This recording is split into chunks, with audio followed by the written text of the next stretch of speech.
नमस्कार, मी गायत्री स्वामी आणि आपण पाहत आहात सकलम. आजच्या न्यूज अनालिसिस मध्ये आपलं स्वागत आहे. आजच्या घडामोडी आणि त्याचं सविस्तर विश्लेषण. पहिली बातमी आहे, जागतिक शिक्षण क्रमवारीत भारताची मोठी झेप. 27 विषयांचा जगातील टॉप 50 मध्ये समावेश. QS वर्ल्ड युनिव्हर्सिटी रँकिंग 2026 मध्ये भारताने आतापर्यंतची सर्वोत्तम कामगिरी नोंदवली आहे. यावर्षी भारतातील 99 संस्थांमधील 599 विषयांनी मानांकन मिळवले असून तब्बल 27 विषयांनी जागतिक स्तरावर टॉप 50 मध्ये स्थान मिळवले आहे. 2024 मध्ये ही संख्या केवळ 12 होती, जी आता दुपटीहून अधिक झाली आहे. अभियांत्रिकी आणि तंत्रज्ञान क्षेत्रात भारताचे वर्चस्व कायम आहे. IIT दिल्लीचे 5 प्रमुख विषय जगातील पहिल्या 50 मध्ये आहेत, तर IIT बॉम्बे आणि IIT खरगपूरनेही आपली पकड मजबूत केली आहे. खासगी संस्थांमध्येही OP जिंदाल ग्लोबल युनिव्हर्सिटीने कायद्याच्या म्हणजे लॉ शिक्षणात जागतिक स्तरावर 35वा क्रमांक पटकवून इतिहास घडवला आहे. बिट्स पिलानी आणि IIM अहमदाबादनेही मार्केटिंग 21वी रँक मिळवली आहे, तर व्यवस्थापन क्षेत्रात भारताची मोहर उमटवली आहे. भारताचा जागतिक स्तरावरील सुधारणेचा दर 44% असून तो जगात सर्वाधिक आहे. विशेषतः स्टेम म्हणजे STEM विषयांमध्ये भारत वेगाने प्रगती करत आहे. मात्र वैद्यकीय आणि मानवीय शास्त्र म्हणजेच ह्युमॅनिटीज शाखांमध्ये अजूनही सुधारणेला वाव असल्याचे या अहवालात नमूद करण्यात आले आहे. भारतीय शिक्षण व्यवस्था आता केवळ प्रगत देशांचा पाठलाग करत नसून जागतिक स्तरावर स्पर्धा करत आहे, असे मत तज्ज्ञांनी व्यक्त केले आहे. पुढील बातमी आहे, इतिहासाला पारखणारा हिरा. इतिहासकार जयसिंगराव पवार जगतात विलीन. डॉक्टर जयसिंगराव पवार यांच्यावर शासकीय इतमामात अंत्यसंस्कार. महाराष्ट्राच्या इतिहास संशोधनातील एक ऋषितुल्य व्यक्तिमत्व आणि राजश्री शाहू महाराजांचे खंदे विचारवंत डॉक्टर जयसिंगराव पवार वयाच्या 95व्या वर्षी आज 26 मार्च रोजी पहाटे खासगी रुग्णालयात निधन झाले.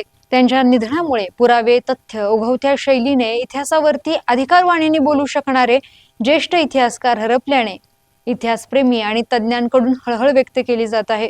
मराठ्यांचे स्वातंत्र्य युद्ध आणि करवीर संस्थापिका महाराणी ताराराणी यांच्यावरील त्यांचे संशोधन इतिहासाच्या अभ्यासकांसाठी मैलाचा दगड ठरले आहे. डॉक्टर पवार यांनी लिहिलेले राजश्री शाहू छत्रपती एक समाज क्रांतिकारी राजा हे चरित्र अत्यंत लोकप्रिय ठरले. या ग्रंथाचा रशियन, जर्मन, इटालियनसह 15 भारतीय आणि 10 परदेशी भाषांमध्ये अनुवाद झाला आहे. फक्त इतिहासप्रेमीच नाही, तर ते स्वतःला शेतकऱ्याचं पोर मानायचे आणि शेती हा इतिहासा एवढाच त्यांच्या जिव्हाळ्याचा विषय होता. पुराव्यावर आधारित इतिहास लेखनाचा त्यांचा आग्रह आणि ओघवती वक्तृत्व शैली यामुळे त्यांनी नवी पिढी घडवण्यात मोलाचे योगदान दिले. त्यांच्या निधनामुळे महाराष्ट्राच्या सांस्कृतिक आणि वैचारिक क्षेत्राची मोठी हानी झाली आहे. डॉक्टर जयसिंगराव पवार अमर रहे अशा घोषणा देत हजारो कोल्हापूरवासियांनी इतिहासाच्या या साक्षेपी अभ्यासकाला श्रद्धांजली अर्पण करून साश्रू नयनांनी अंतिम दर्शन घेतले. पंचगंगा नदीकाठच्या स्मशानभूमीत शासकीय इतमामात अंत्यसंस्कार पार पडले. यावेळी डॉक्टर पवार यांचे कुटुंब, खासदार शाहू महाराज छत्रपती, आमदार जयंत आसगावकर, माजी खासदार संभाजीराजे छत्रपती, माजी आमदार मालोजीराजे छत्रपती, जिल्हा प्रमुख मुख्य कार्यकारी अधिकारी कार्तिकेयन यस, इतिहास अभ्यासक संशोधक डॉक्टर इंद्रजित सावंत, प्राचार्य रमेश जाधव यांच्यासह अनेक मान्यवर उपस्थित होते. पुढील महत्वाची बातमी, सोशल मीडिया कंपन्यांना मोठा दणका. सोशल मीडिया वापरामुळे व्यसन जडल्या प्रकरणी मेटा आणि युट्यूबला 45 कोटींचा दंड. सोशल मीडियाच्या व्यसनामुळे तरुण पिढीच्या मानसिक आरोग्यावर होणाऱ्या दुष्परिणामांबाबत अमेरिकेतील न्यायालयाने एक ऐतिहासिक निकाल दिला आहे. केली नावाच्या 20 वर्षीय तरुणीने दाखल केलेल्या खटल्यात लॉस एंजेलिसच्या ज्युरींनी मेटा म्हणजे फेसबुक, इंस्टाग्राम आणि युट्यूबला दोषी ठरवले असून तिला 6 दशलक्ष डॉलर्स म्हणजे सुमारे 45 कोटी रुपये भरपाई देण्याचे आदेश दिले आहेत. केलीने वयाच्या 6व्या वर्षापासून युट्यूब आणि 9व्या वर्षापासून इंस्टाग्राम वापरण्यास सुरुवात केली होती. या प्लॅटफॉर्मच्या इन्फिनिटी स्क्रोल आणि फिल्टर्समुळे तिला सोशल मीडियाचे तीव्र व्यसन जडले, ज्यातून तिला नैराश्य आणि बॉडी डिस्फॉर्मिया म्हणजे स्वतःच्या रूपाबाबत वाटणारी अवाजवी चिंता यासारख्या व्याधी जडल्याचे सिद्ध झाले. ज्युरीने नमूद केले की मेटा आणि गुगलने जाणीवपूर्वक अशी व्यसनाधीन अल्गोरिदम तयार केली, ज्यामुळे मुलांच्या आरोग्याला हानी पोचत आहे. या निकालामुळे सोशल मीडिया कंपन्यांचा नफा विरुद्ध सुरक्षा या धोरणावर प्रश्नचिन्ह उपस्थित झाले आहे. ब्रिटनचे पंतप्रधान कीर स्टारमर यांनी या निकालाचे स्वागत करत नफ्यांपेक्षा आपल्या मुलांची सुरक्षा जास्त महत्वाची आहे आणि 16 वर्षाखालील मुलांसाठी सोशल मीडिया बंदीबाबत गांभीर्याने विचार सुरू असल्याचे सांगितले. हा निकाल आगामी काळात जगभरातील अशा शेकडो प्रकरणांसाठी एक नवा पायंडा ठरणार आहे. पुढील बातमी आहे, अशोक खरातला मारून टाकून मोकळं व्हावं, संभाजी भिडे यांची संतप्त प्रतिक्रिया. नाशिक येथे उघडकीस आलेल्या भोंदूबाबा अशोक खरात प्रकरणामुळे राज्यात मोठी खळबळ उडाली आहे. भोंदूबाबा अशोक खरात याचे अनेक व्हिडिओ तसेच विविध प्रकरणं बाहेर येत आहेत. अशातच या प्रकरणावर शिवप्रतिष्ठान हिंदुस्थानचे संस्थापक संभाजी भिडे यांनी संतप्त प्रतिक्रिया दिली आहे. अशा व्यक्तीला मारून टाकून मोकळं व्हावं, त्यावर चर्चा देखील करू नये, असं यावेळी संभाजी भिडे यांनी म्हटलंय. रामनवमी निमित्तानं पुण्यातील सर्वात जुन्या श्रीराम मंदिरात संभाजी भिडे यांनी भेट देत दर्शन घेतलं. यावेळी बोलताना त्यांनी भोंदूबाबा अशोक खरात प्रकरणावर परखड भूमिका स्पष्ट केली. अशोक खरातला मारून टाकलं पाहिजे, असं यावेळी संभाजी भिडे म्हणाले. सध्या भोंदूबाबा अशोक खरात प्रकरणाची राज्यभरात जोरदार चर्चा सुरू आहे. महिलांवरील अत्याचार प्रकरणी भोंदूबाबा अशोक खरात सध्या पोलीस कोठडीत आहे. SIT कडून त्याची सखोल चौकशी केली जात आहे. अशोक खरात याचे अनेक बड्या राजकीय नेते आणि अधिकाऱ्यांशी संबंध असल्याचं समोर आलेले व्हिडिओ आणि फोटोच्या माध्यमातून दिसून येत आहे. त्यामुळे या प्रकरणाची चर्चा सुरू आहे. रोज नवनवीन खुलासे, व्हिडिओ, तक्रारी समोर येत आहेत. त्यातच आता भिडे गुरुजी यांनी अशा व्यक्तीला मारून टाकून मोकळं हवं असं सांगितल्याने या वक्तव्यावर आता चर्चा सुरू आहे. पुढील बातमी आहे इराण इस्रायल अमेरिका युद्धाचा 27वा दिवस. युद्धाच्या आघाडीवर काही महत्वाच्या बातम्या. इराण इस्रायल अमेरिका युद्धाचा 27व्या दिवशी राजकीय नाट्याला उधाण आले आहे.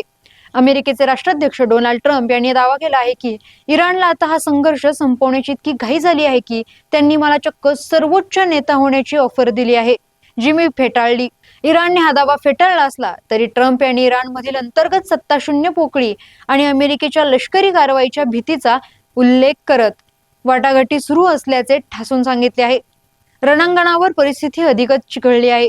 इराणने इस्रायलमधील हादेरा येथील सर्वात मोठ्या वीज प्रकल्पावर बॅलिस्टिक क्षेपणास्त्रांनी हल्ला केला, मात्र इस्रायलने तो थोपवून लावला. प्रत्युत्तरात इस्रायल आणि अमेरिकेने इराणच्या इस्त्राहान शहरासह विविध लष्करी तळांवर भीषण बॉम्बफेक केली आहे. इराणने आपली तेल वाहतुकीचा मुख्य केंद्र असलेल्या खर्ग बेटावर क्षेपणास्त्रे तैनात केली असून अमेरिकेनेही जपानमधून आपले सैन्य आखातात हलवण्यास सुरुवात केली आहे. दरम्यान इराणने भारत, रशिया आणि चीन यासारख्या मित्र देशांच्या व्यापारी जहाजांना हॉर्मुझच्या सामुद्रधुनीतून प्रवासाची परवानगी दिली आहे, ज्यामुळे जागतिक तेल बाजाराला काहीसा दिलासा मिळाला आहे. रशियाकडून इराणला ड्रोन आणि गुप्तचर माहितीची गुप्त मदत मिळत असल्याचे पाश्चात्य माध्यमांनी म्हटले आहे. पुढील बातमी युद्धाचे परिणाम. पेट्रोल डिझेलच्या किमतीत वाढ. आखाती देशात सुरू असलेल्या युद्धाचे परिणाम म्हणून आता इंधन वाढ देखील झाली आहे. त्यामुळे आता पेट्रोल डिझेल टंचाईनंतर दरवाढीमुळे लोकांच्या खिशाला झळ बसणार आहे. त्यामुळे भारतातील सर्वात मोठ्या खासगी इंधन कंपन्यांपैकी एक असलेल्या नायरा एनर्जीनं गुरुवारी पेट्रोलच्या दरात प्रति लिटर 5 रुपयांनी आणि डिझेलच्या दरात प्रति लिटर 3 रुपयांनी वाढ केली आहे. मध्य पूर्वेतील युद्धानंतर जागतिक तेल दरात झालेल्या अलीकडील वाढीचा काही भार कंपनीने आपल्या ग्राहकांवर टाकला आहे. भारतातील इंधन विपणन कंपन्या दबावाखाली आहेत. 28 फेब्रुवारीपासून जागतिक कच्च्या तेलाच्या किमतीत जवळपास 50% वाढ होऊनही किरकोळ पेट्रोल आणि डिझेलचे दर स्थिर राहिले आहेत.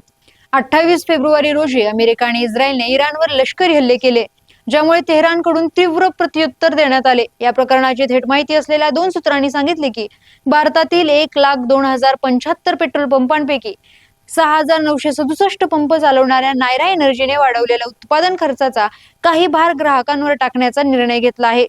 त्यानुसार पेट्रोल आणि डिझेलच्या विक्रीत मोठा तोटा होत असूनही अद्याप दरवाढ केलेली नाही. सुमारे 90% बाजारपेठेतील हिस्सा असलेल्या सरकारी मालकीच्या इंधन किरकोळ कंपन्यांनी अजूनही दर स्थिर ठेवले आहेत. रशियन कंपनी रोसनेफ्टची बहुसंख्य मालकी असलेल्या नायराने पेट्रोलच्या दरात प्रति लिटर 5 रुपयांनी आणि डिझेलच्या दरात प्रति लिटर 3 रुपयांनी वाढ केली असली तरी प्रत्यक्ष दरवाढ राज्यानुसार वेगवेगळी आहे. हा फरक वॅट सारख्या स्थानिक करांच्या दरावर अवलंबून असतो. धन्यवाद आणि पाहत रहा सकलम.